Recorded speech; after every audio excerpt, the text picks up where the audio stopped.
അസ്സലാമു അലൈക്കും വറഹ്മത്തുള്ളാഹി വബറകാതുഹു.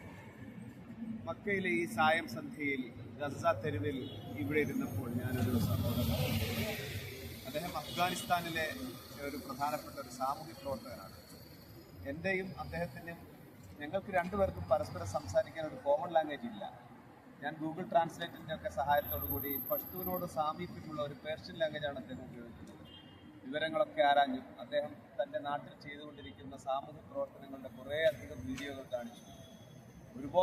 ഒരുപാട് നന്മകൾ, വസ്ത്രങ്ങൾ, ആഹാരങ്ങൾ, പഠനോപകരണങ്ങൾ, ധാരാളം പള്ളികൾ അദ്ദേഹം നിർമ്മിച്ചു കൊടുത്തു. അതിൻ്റെയൊക്കെ വീഡിയോകളും ചിത്രങ്ങളും ഒക്കെ കാണിച്ചു. ഞങ്ങൾക്കറിയാവുന്ന ഭാഷയിൽ, ആത്മീയതയുടെ ഒരു ഭാഷയിൽ ഞങ്ങൾ സംസാരിച്ചു. അൽഹംദുലില്ലാ കുറേ നേരം സംസാരിച്ച് ഈ മക്കയുടെ ഹറമിൻ്റെ അടുക്കൽ നിന്ന് സംസാരിച്ചു.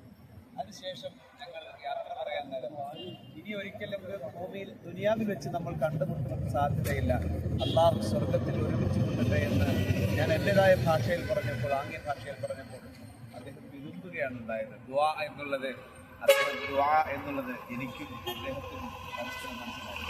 അദ്ദേഹത്തിൻ്റെ ഈ പ്രായമുള്ള അദ്ദേഹത്തിൻ്റെ ആ മനസ്സിൻ്റെ വേങ്ങൽ, ആ കരച്ചിൽ, അള്ളാഹുവേ അത് സ്വീകരിക്കണമേ റബ്ബേ. ഞങ്ങളെ സ്വർഗത്തിൽ എല്ലാവരെയും ഒരുമിച്ച് കൂട്ടണമേ റബ്ബേ. ഗസയിലെ ബുദ്ധിമുട്ടനുഭവിക്കുന്ന ഞങ്ങളുടെ സഹോദരങ്ങളെ നീ സഹായിക്കണേ റബ്ബേ. ഞങ്ങൾ ഗസയെ ഓർക്കാൻ കാരണം ഈ മക്കയിലെ ഈ സ്ഥലത്തിന്, ഈ തെരുവിന് പറയുന്ന പേര് ഗസ എന്നാണ്.